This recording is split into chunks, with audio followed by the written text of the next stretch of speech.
Hi everyone, this is Dave from Geekanoids, and this is a very important video I wanted to open up for discussion.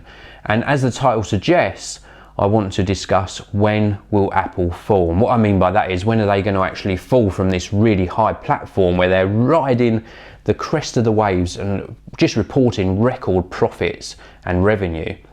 Now, just recently, Apple reported quarterly revenue for the first quarter of 2012 of $39.2 billion. And that gives them a net profit on that revenue of $11.6 billion. That is absolutely amazing. I cannot believe how year on year they're growing at such a rapid rate. They've also reported that they've sold 35.1 million iPhones in the quarter and 11.8 million iPads. I've got an iPad here that I'm reading this from. That is just unbelievable, the amount of sales that they're generating. Now, the topic of this video is obviously when will Apple fall, and there's been a few things that have happened over the last sort of year and a half maybe, that have really got me concerned about Apple's future.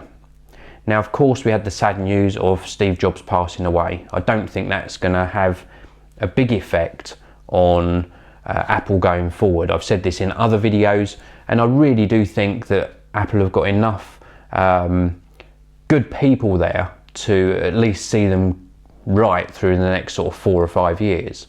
But the things that have been concerning me have been some of the product decisions. Now, of course, we had the iPhone 4, iPhone 4S, which didn't change the game too much other than improving the camera a great deal and the speed increase. Then we had the new iPad. This is obviously the new iPad. And you know I love my iPad, but what worries me is that again, with this product, with the new iPad, there was not a massive change. It wasn't an innovative product. It was when it first came out, but the further iterations of it haven't changed a great deal. With the new iPad, okay, we got an upgraded camera, we got the Retina display, but apart from that, it's primarily the same device as we were used to in the iPad 2. And what worries me is if there is anyone within Apple now that has got the foresight and is brave enough to make a game changer again. Now, remember back to when the iMac was launched, Apple were so brave that they said, nope, the floppy drive's gone, optical drive, that's the way forward. There are no more floppy drives. Here we go. Here is the iMac, take it or leave it. And that was the way things were. And then you could even use the MacBook Air as an example as well. When the MacBook Air was introduced, no optical drive at all. I know they still do make computers with optical drives, but they made that stand with the MacBook Air to say, here it is. This is the ultra portable. You're going to get very few ports for connectivity on it and no optical drive. And people lived with it. I mean, I can't remember the last time I put a CD or a DVD into my Mac computer. I download my software now. Simple as, you know, I don't need an optical drive. So what I'm getting at here is there anyone within Apple to make that brave step and really launch a new innovative product and say, this is the future for Apple? They've also got an additional problem, and this concerns me a lot. You know that I moved away from the iPhone, and then I used Android for a while, and then I moved back to the iPhone 4S recently. And the reason I moved away, amongst many reasons, was one, the OS was growing a little bit dull on me.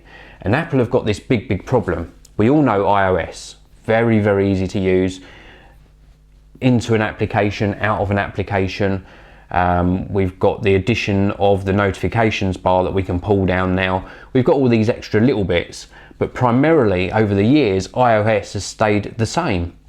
Now, Apple have got so many users out there, millions and millions of iPhone users, millions of iPad users and iPod touches, and they're all familiar with the user interface. All of these users know exactly how to transition from one device across to another. And if Apple changed this drastically with the next iteration of the iPhone, for example, people do not like change. So I can't see Apple making a big change to the UI.